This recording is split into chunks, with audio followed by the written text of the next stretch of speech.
안녕하십니까. 어쩌다 책입니다. 오늘 소개해드릴 책은 가불 선진국입니다. 지연이 조국, 출판사는 메디치입니다.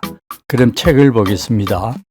윤석열 대통령 당선자가 검찰총장 시절 지휘한 수사와 기소로 피고인이 되어 재판을 받는 상황에서 두 번째 책을 냅니다. 책 발간 의도나 책 내용과 무관하게 피고인 주제에 조용히 재판이나 받지 또 책을 내나 라는 비난이 예상됩니다. 이 책을 쓰는 기간은 20대 대선 과정과 겹쳤고 그동안 수시로 저는 정치적으로 소환되었습니다.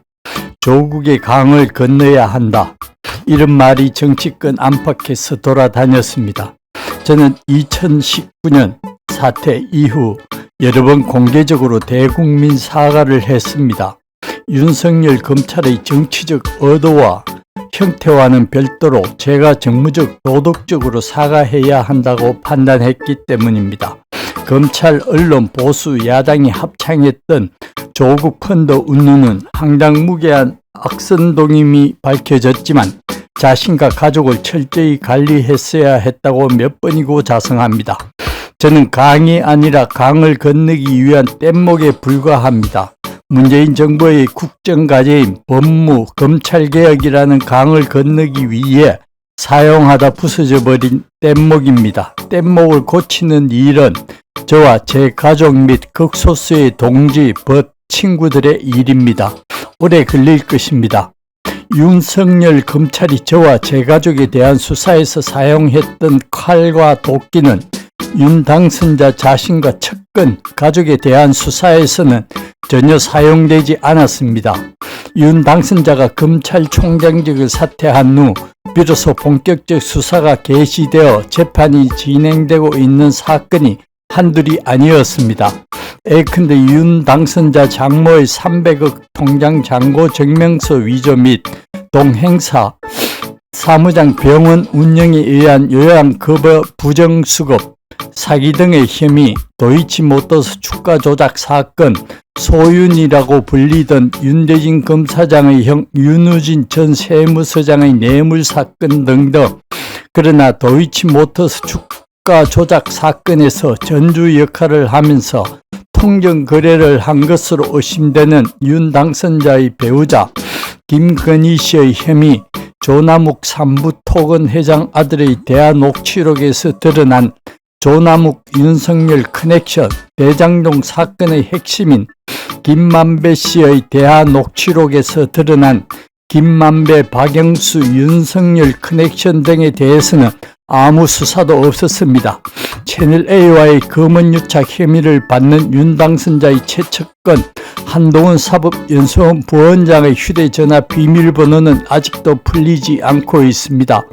윤석열 당선자는 검찰총장으로 재직할 때 판사를 사찰하고 채널A 사건에 대한 감찰 및 수사를 방해하는 등 불법 행위를 범하여 당시 추미애 법무장관에 의해 징계를 받자 피해자 코스프레를 하며 대통령 출마를 선언했습니다. 법원은 이후 징계가 정당하다는 판결을 내렸습니다. 그러나 그는 법원 판결 이후에도 사과하지 않았습니다. 오히려 문재인 정부의 성과를 깡그리 부정하고 한계를 왜곡, 가장하여 비방했습니다. 심지어 연성 독재, 연성 전체주의라고 매도했습니다. 국정 철학과 국가 정책에서 이명박근혜 정권의 충실한 후계자를 자임했습니다. 그리고 20대 대통령으로 당선되었습니다. 2019년 8월 9일 제가 법무부 장관 후보로 지명되면서 시작된 저와 제 가족의 시련은 여전히 현재 진행형입니다. 2019년 12월 31일 서울 동부지검, 2020년 1월 17일 서울중앙지검에 의해 연이어 기소된 후 저의 1심 재판은 여전히 진행 중입니다. 배우자 정경심 교수의 경우 2022년 1월 27일 대법원이 원심의 유죄 판결을 확정했기에 계속 수용 생활을 해야 합니다. 사실과 법리 판단에 대하여 심각한 이견이 있지만 고통스러운 현실을 받아들이지 않을 수 없습니다. 가족이 검찰 특수부에 불려가 수사를 받고 결국 구속 기소되어 재판에 출석하고 선고를 받는 이 일은 필설로 다 할 수 없는 고통입니다. 매번 생살이 뜯기는 것 같습니다. 2019년 사태 발발 이후 이런 고통은 계속되고 있지만 음량으로 위로와 격려를 계속 보내주시는 시민들 덕분에 견디고 있습니다. 이런 상황에서 학자로 살다가 잠시 간직을 맡고는 미리 안치된 사람이 할 수 있는 것이 무엇이겠습니까? 홀로 자신의 내면을 깊이 들여다봅니다. 간직을 맡았던 동안 읽지 못한 책을 읽습니다. 다산 정약용은 기양지 강진에서 아들에게 보낸 편지에서 이렇게 말했습니다. 패족으로 잘 처신하는 방법은 오직 독서밖에 없다. 그리고 그동안 정리하지 못한 생각을 정리하며 글을 씁니다. 그래야만 200년 전 소남 정약전의 말처럼 무서운 흑산이 희미하지만 빛이 있는 자산이 될 수 있기 때문입니다. 이 책은 심도 있는 학술 연구서가 아닙니다. 대학 교수, 국가인권위원, 대통령 민정수석 비서관, 법무부 장관 등의 업무를 수행하면서 오랫동안 고민하며 틈틈이 메모해둔 것을 이번 기회에 정리했습니다. 문재인 정부에서 주요 공직을 맡은 사람으로 문재인 정부에 대한 흑색 선전과 편파적 비난은 바로잡고 따끔한 비판은 겸허히 수용하며 미완의 과제를 어떻게 해결해야 하는지 밝히고자 했습니다.